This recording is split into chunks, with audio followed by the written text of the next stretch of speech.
നമസ്കാരം, എല്ലാവർക്കും അഞ്ചുട്ടിയുടെ ചാനലിലേക്ക് സ്വാഗതം. ഇന്ന് ഡിസംബർ 4, വൃശ്ചിക മാസത്തിലെ പൗർണമിയും കാർത്തികയും ഒരുമിച്ച് വരുന്ന വളരെ പ്രധാനപ്പെട്ട വിശുദ്ധി നിറഞ്ഞൊരു ദിനം, തൃക്കാർത്തിക ദിനം. മഹാലക്ഷ്മി നമ്മുടെ വീടുകളിലെത്തുന്ന ദിനം എന്ന് കൂടി തൃക്കാർത്തികയെ പറയും.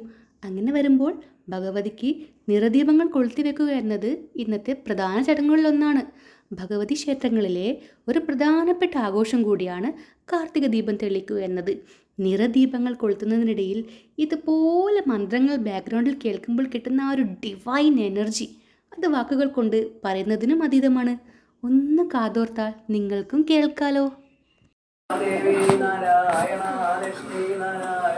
ഭദ്രേ നാരായണ അമ്മേ ദേവി നാരായണ ലക്ഷ്മി നാരായണ ഭദ്രേ. എങ്ങനെയുണ്ട്? നമ്മുടെ മനസ്സിനും ഇന്ദ്രിയങ്ങൾക്കും ഒക്കെ ഒരു സുഖം കിട്ടിയില്ലേ? ഇപ്പോഴും ഇത്തരം ആചാരങ്ങളൊക്കെ കാത്തു സൂക്ഷിക്കാൻ കഴിയുക എന്നത് വലിയൊരു കാര്യമല്ലേ? ഇതുമാത്രമല്ല, ചിലയിടങ്ങളിൽ വിളക്ക് പൂജയും ചെയ്യും. അത് ഞാൻ പെട്ടെന്ന് തന്നെ പറയാം, അതിൻ്റെ ദൃശ്യങ്ങൾ കാണിക്കുകയും ചെയ്യാം. അതിനു മുൻപ് നമ്മുടെ അഞ്ചുട്ടി ഇന്നത്തെ ഒരു ദിവസത്തിന് വേണ്ടി രാവിലെ മുതൽ എങ്ങനെ ഒരുങ്ങി തയ്യാറായി എന്ന് കാണണ്ടേ? ഇപ്പം കാണിക്കാം. എന്താ ചെയ്യണേ? എന്താ പ്രത്യേകത? കാർത്തിക വിളക്ക്. കാർത്തിക വിളക്കിന് എന്താ ചെയ്യാ നമ്മള്? പാശത്തെ നമഃ. ചെയ്തിട്ട് വിളക്ക് പൂജ ചെയ്യും. വിളക്ക് പൂജ ചെയ്യും. അതെ, അഞ്ചുട്ടി പോവോ? പിന്നെ വീട്ടിലൊക്കെ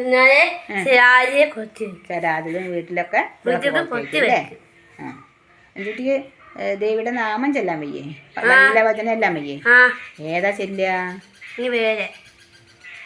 കാത്തുകൊണ്ടേ പാരേവരേ കാത്തരയോ വാഴുങ്ങം കൗനാമയേ കാത്തുകൊണ്ടേ പാരേവരേ കാത്തരയോ വാഴുങ്ങം കൗനാമയം നിത്യോനമ്പാനിച്ചിര നിങ്കുരങ്ങൾ വാസ്തിര നിത്യോനമ്പാനിച്ചിര നിങ്കുരങ്ങൾ വാസ്തിര നിസ്തുലയ ബ്രഹ്മയ നമസ്കരിച്ചിര കാത്തുകൊണ്ട ഞങ്ങളെ പാരദേവരേ കാത്തരയോ വാഴുങ്ങാൻ കരുണാമയേ കാത്തുകൊള്ളുക ഞങ്ങളെ പാരദേവരേ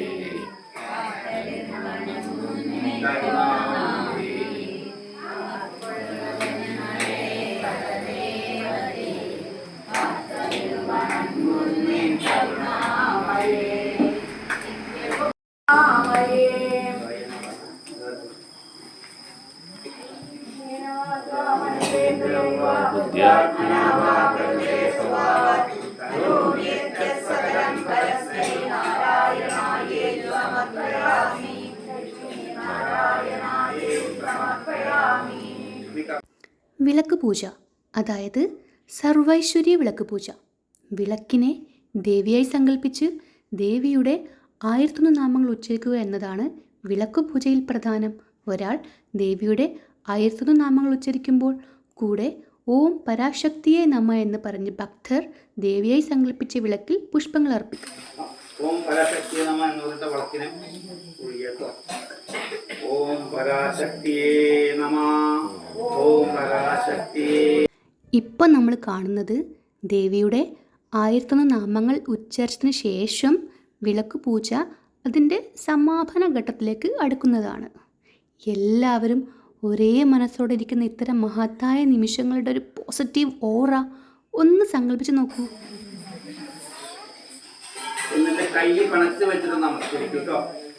കൈ കണച്ച് വെച്ചിട്ട് നമസ്കരിച്ചിട്ട് നല്ലോണം തല കുമ്പിട്ടിട്ട് സംസ്കാരം മുറുക്കണേ എന്ന് പറയാം. നല്ലോണം തല മുമ്പിട്ട് സംസ്കരിച്ചിട്ട് സംസ്കാരം മുറുക്കണേ, തെറ്റുകുട്ടികളെ മാർക്ക് തരണേ എന്ന് പറഞ്ഞിട്ട് തല മുമ്പിട്ട് നമസ്കരിക്കാം. എന്നിട്ട് നമ്മളെ തീർത്തെടുത്തിട്ട് അവസാനീയ അത്യമിതം സമർപ്പയാമി എന്ന് പറഞ്ഞുകൊണ്ട് പ്രാർത്ഥിക്കുക 3 പ്രാവശ്യം. അവസാനീയ അത്യമിതം സമർപ്പയാമി, അവസാനീയ അത്യമിതം സമർപ്പയാമി. സമർപ്പിച്ചു കഴിഞ്ഞാൽ ഒരു പൂവ് എടുത്തിട്ട്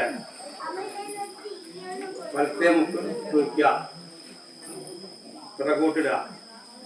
എന്നിട്ട് കുറച്ച് പുഷ്പം ചൂടാ.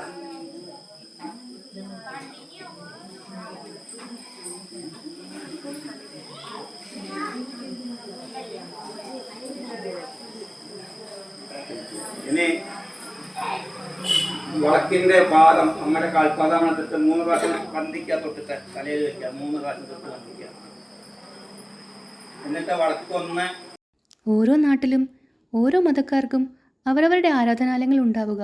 അവിടെ എല്ലാ മതക്കാരും അവരവരുടെ രീതിക്കനുസരിച്ച് അവരവരുടെ ആചാരങ്ങൾ അനുഷ്ഠിക്കുക. ഇത്തരം നിമിഷങ്ങൾക്കൊക്കെ ഒരു മെഡിറ്റേറ്റീവ് പവറാണ്. മറ്റെല്ലാ കാര്യങ്ങളും മാറ്റിവെച്ച് ഒറ്റക്കെട്ടായി ഒരു കാര്യം ചെയ്യുന്നതെന്നത് ഒരു മെഡിറ്റേഷന് തുല്യമല്ലേ? അപ്പോൾ എല്ലാവർക്കും സർവൈശ്വര്യം ആശംസിക്കുന്നു. ഇനി നമ്മുടെ അഞ്ചുട്ടി ഒരു ശ്ലോകത്തോടു കൂടെ ഈ വീഡിയോ അവസാനിപ്പിക്കും. പിന്നെ യാദീവി സർവഭൂതേഷു വിഷ്ണുമാശംസിത നമസ്തസ്സേ നമോ നമഃ. എല്ലാവർക്കും കാർത്തിക ആശംസകൾ. ബൈ.